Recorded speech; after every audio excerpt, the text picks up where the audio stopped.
अस्सलाम वालेकुम। मैं डॉक्टर इमरान जा एक बार फिर आपके साथ। आज चंद इंतहाई अहम और सुलगते हुए मौज़ूआत पे बात करूँगा। टॉपिक पे जाने से पहले मेरी रिक्वेस्ट है कि अगर आप मेरे चैनल पे नए हैं तो मेरे चैनल पे जाइए, मेरी वीडियोज़ को पूरा देखें, चैनल को लाइक करें, सब्सक्राइब करें, कमेंट करें, सवालों के जवाबात मुझसे पूछिए और बेल आइकन को दबाएँ ताकि मेरी वीडियोज़ बर वक़्त आप तक पहुँच सकें। अब आते हैं टॉपिक की तरफ।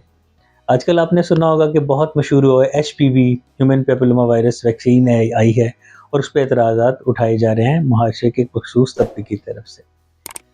एज ए डॉक्टर मैं ये समझता हूँ कि ये अल्लाह ताला ने हम पर ये एक फ़र्ज़ किया है हमारे प्रोफेशन में कि हम जो भी मुआशरे में एक बेचैनी या एक इंतशार फैल रहा हो या उसमें कोई टॉपिक हॉट हो, उसके मुताबिक अपने इल्म के मुताबिक हम उसके ऊपर अपने इज़हार राय करें।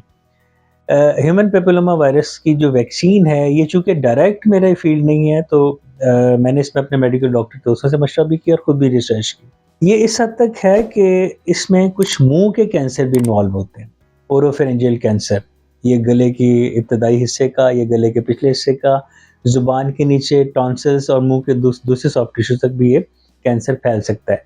इसका जो ओरिजिन है वो सेक्सुअल ऑर्गन्स के साथ है, मर्दों और औरतों के साथ, लेकिन ज़्यादातर इसका जो परसेंटेज है वो औरतों के सर्वाइकल कैंसर के साथ मुंसलिक है।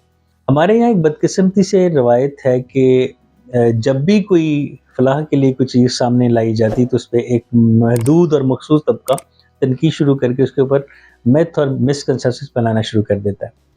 क्या आज से पहले कोरोना वायरस की वैक्सीनेशन नहीं आई, पोलियो की वैक्सीनेशन नहीं आई, स्मॉल पॉक्स, चिकन पॉक्स की वैक्सीनेशन है, ये दूसरे किसी भी इस तरह की जो मुतादी और वबाई मर्ज़ की वैक्सीनेशन नहीं आई।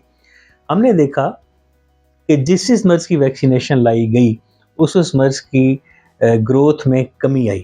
एचपीवी वैक्सीनेशन के मुतालिक ये फैलाया जा रहा है कि इससे कैंसर हो सकता है, इससे बांझपन हो सकता है और ये औरतों में क्यों हो रहा है, मर्दों में ज़्यादा क्यों नहीं ये लगाई जा रही। तो इसके जवाब फ़र्दन ये हैं कि ये तो कैंसर से बचाने की वैक्सीन है, तो ये कैंसर कैसे कॉज़ करेगी, बल्कि ये ना सिर्फ सर्वाइकल कैंसर बल्कि ये ओरोफेरेंजियल या गले के कैंसर से भी बचाती है। दूसरी बात ये है कि ये बांझपन पैदा कर देगी, बच्चों की पैदाइश रुक जाएगी, ये मुसलमानों को बांझ बनाने की साजिश है। तो जिन मुल्कों में ये आज से कोई शायद गालिबन 2007 या 8 से मुख्तलिफ मुल्कों में, ख़ास तौर पे ऑस्ट्रेलिया की मिसाल हमारे एक दोस्त ने हमें दी कि वहाँ ये इतने सालों से वैक्सीनेशन चल रही है और वहाँ पे आबादी में इजाफा ही हो रहा है। अगर इस वैक्सीनेशन से बांझपन होता तो वहाँ की आबादी क्यों बढ़ती। तीसरी बात ये कि औरतों को क्यों लगाई जा रही है, इसलिए कि इसमें सबसे ज़्यादा जो कैंसर की शरह है वो सर्वाइकल कैंसर है और सर्विक्स सिर्फ औरतों में ही पाई जाती है। मुझे उम्मीद है कि मेरी वीडियो से आपको फ़ायदा होता होगा। मेरे चैनल पे जाइए, वीडियोस को पूरा देखें, लाइक करें, सब्सक्राइब करें, कमेंट करें, बेल आइकन को दबाएं ताकि मेरी वीडियोस बर वक्त आप तक पहुँच सकें। आज के लिए इतना ही काफ़ी है। अपना बहुत ख्याल रखिएगा। शुक्रिया।